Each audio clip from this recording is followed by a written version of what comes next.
Mais ça me fait plaisir aussi de partager mes expériences parce qu'effectivement, je vis quotidiennement avec mes élèves et donc j'essaie de rendre mes cours plus TIC.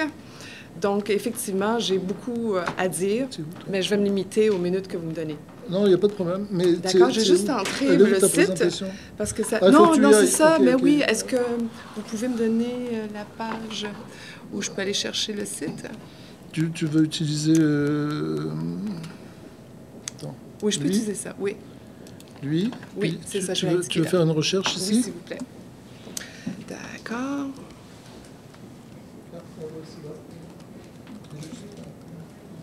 Tu peux la...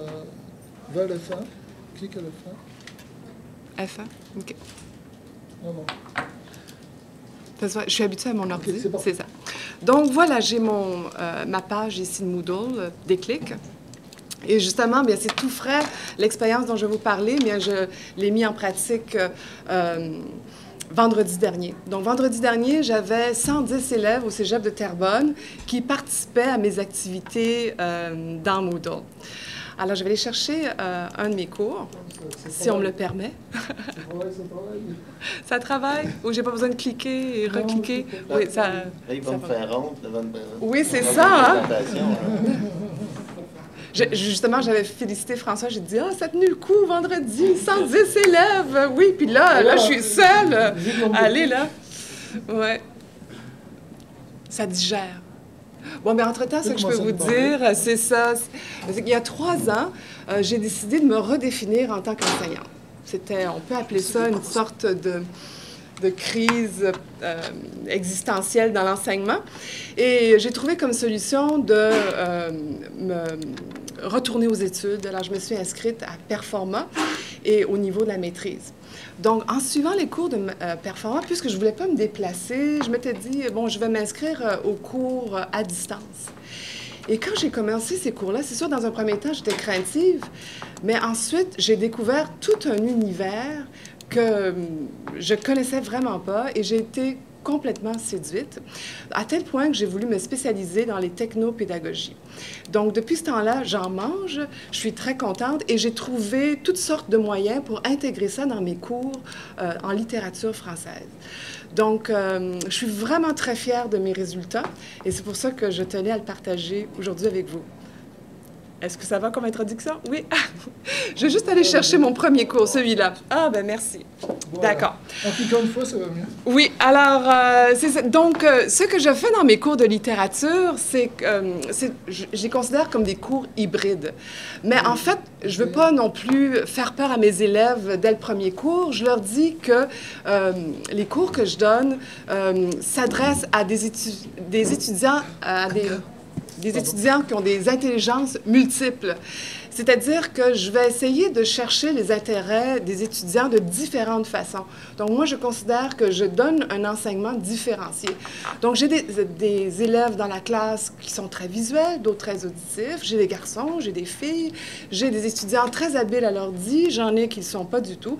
Donc, j'essaie vraiment d'atteindre tous mes élèves de différentes façons. Parce que mon but, évidemment, c'est d'avoir un très bon taux de réussite. Donc, les TIC font partie de cette variété que j'offre, mais pour ne pas effrayer tous mes élèves qui ne sont pas TIC au début de la session, je leur dis que j'essaie un premier cours en ligne parce que j'ai un peu de résistance. Je dis, essayez au moins. Après l'expérience, dites-moi si vous avez aimé ça ou pas. Il faut dire que j'ai quand même bénéficié d'une ouverture de la part de l'administration parce qu'ils étaient très craintifs à me laisser aller. C'est sûr que c'est pas très traditionnel de ne pas donner des cours en classe, mais plutôt de dire aux élèves, restez en pyjama chez vous pour suivre le cours en littérature. Donc, c'est toujours une expérience que je fais, mais sauf que maintenant, je peux dire que ça fait quand même 4-5 sessions que je le fais. Alors, ça l'a mûri et je suis au stade où je fignole mes cours. Donc, c'est un très beau stade parce que c'est sûr qu'au tout début, on teste le matériel, mais là, je le fignole. Donc, ce que je fais maintenant, par exemple, est-ce que j'ai la souris? C'est celle-là. Donc, ce que je fais dans un premier temps, dès le premier cours, je demande aux étudiants de s'inscrire à Moodle. Donc, parce que pour certains qui ne sont pas TIC, c'est peu évident. Alors, je leur dis, donc, votre devoir pour le prochain cours, c'est vraiment de lire le document intitulé « Foire aux questions », parce que c'est une des ressources que j'utilise, les foires aux questions, où j'essaie encore là d'amadouer les jeunes. Je utilise leur langage où ils me posent des questions et je leur dis ensuite de répondre au questionnaire. Alors, vous avez ici la foire aux questions en tête où j'ai justement toutes les questions que les élèves m'ont posées ces dernières sessions. Ensuite, je fais un questionnaire. C'est leur devoir du premier cours. Je leur demande tout simplement de répondre au questionnaire. Alors, c'est pas évident pour certains parce qu'ils ne connaissent pas du tout Moodle. Alors, ça demande quand même un peu de temps. Alors, je leur pose des questions à savoir, bon, est-ce que c'est votre premier cours de français au cégep? Puis là, ça donne le cours sur lequel j'ai cliqué. C'est un cours 101. Donc, c'est un cours de renforcement. Je veux dire le premier cours, mais la plupart des étudiants qui suivent ce cours-ci ont suivi le cours de renforcement, donc ils sont plutôt faibles. Alors, dans le questionnaire, je leur demande effectivement s'ils veulent... en fait, avec le 101, je suis même allée plus doucement. Je n'avais pas parlé encore dès le premier cours des cours en ligne. Par contre, dans mon cours 102, oui. Alors, j'essaie d'utiliser la stratégie pour les amadouer, justement. Donc, dans le cours 102, là, dans mon questionnaire, j'avais la question à savoir s'ils étaient prêts à suivre des cours en ligne. Donc, je leur dis ici à quel jour préférez-vous avoir le cours virtuel? Je leur donne le choix. Je leur demande s'ils ont un portable. Êtes-vous prêts à tenter l'expérience de cours virtuel? Parce que je leur dis effectivement que si toute la classe me dit non, je renonce au projet. Mais à ma grande satisfaction, ils me disent oui dans ce cours-là, parce que d'une classe à l'autre, ça change. Ils me disent oui à 76 %. Donc, 25 étudiants me disent oui, 3 non, mais 6 ne savent pas. Alors, ça veut dire que j'ai un beau défi dans la classe. Il faut que j'aille chercher 9 élèves pour les convaincre de s'inscrire ou d'adopter le système de cours à distance à l'intérieur d'un cours en présence. Alors, je vais retourner dans mon premier cours parce que ceux-là sont des étudiants faibles et je trouve que c'est intéressant quand on montre ce que les étudiants font, parce qu'on s'imagine qu'il faut qu'ils soient vraiment très, très performants, ces élèves, pour adopter Moodle, et ce n'est pas le cas. Donc, alors là, je suis allée les chercher au premier cours, j'aurais donné le devoir, ils sont inscrits dans le Moodle. C'est sûr que j'ai eu beaucoup de courriels me disant « mais je ne suis pas capable, je ne sais pas quel est mon mot de passe, et ci et ça ». Alors là, évidemment, j'essaie de répondre à l'avance à ces questions, mais c'est sûr que ma boîte Mio abonde toujours de courriels concernant les abonnements. Alors là, la classe, finalement, a accepté de faire un cours virtuel. Donc, vous voyez, j'ai mon mot de bienvenue. Je leur dis que ça me fait plaisir de les accueillir dans cette classe, donc dans un premier temps. Et donc, ils doivent tout simplement suivre la séquence des cours. Alors. Ensuite, je leur fais un petit test de théorie qui doit porter donc sur leur note de cours. Le premier cours doit être très simple. Je veux dire, en virtuel, doit être très simple. Je leur donne un petit test et je leur dis de faire le test jusqu'à temps qu'ils obtiennent 10. Et je leur dis aussi qu'ils peuvent faire le test en gardant leur cahier. Alors j'expérimente moi j'expérimente, mais eux, ils expérimentent avec les tests automatisés. C'est leur première expérience avec ça.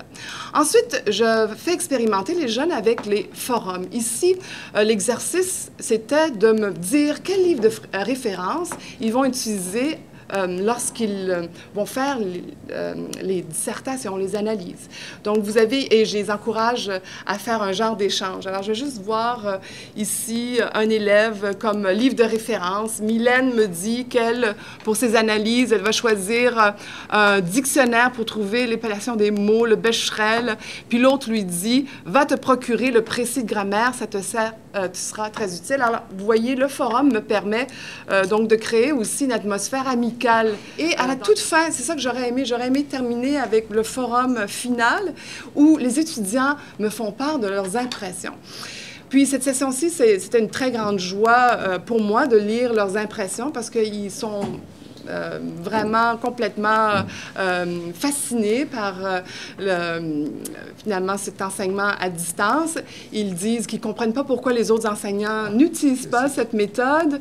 Alors, j'aurais aimé vous faire lire le forum des jeunes, en tout cas, mais je vous le traduis. Alors, généralement, j'ai beaucoup de succès. C'est sûr que hier, j'ai une étudiante qui est venue me voir pour me dire qu'elle avait de la nausée après 30 minutes d'ordi. Elle n'est pas capable de rester plus que 30 minutes devant l'ordi, ça lui donne la nausée. Alors, je lui ai dit, bien, écoute, l'avantage de l'enseignement à distance, c'est que tu peux prendre une pause. Puis ensuite, tu peux reprendre l'activité. Donc, je dois dire que je suis vraiment charmée par Moodle. J'ai réussi à l'utiliser. Puis maintenant, j'ai utilisé les questionnaires. C'est nouveau pour moi cette session-ci. Là, je vais faire des mots croisés. En tout cas, je vais m'amuser encore plus. Donc, de session en session, je fignole, j'ajoute des ressources. Et maintenant, je suis rendue au stade, puisque je l'ai expérimenté beaucoup, je suis rendue au stade missionnaire. Donc, où j'essaie de convaincre mes collègues. Puis il faut dire, j'étudie en technopédagogie, donc j'écris aussi dans ProfWeb pour essayer de convaincre mes collègues, parce que je suis persuadée que ça joue en faveur des élèves.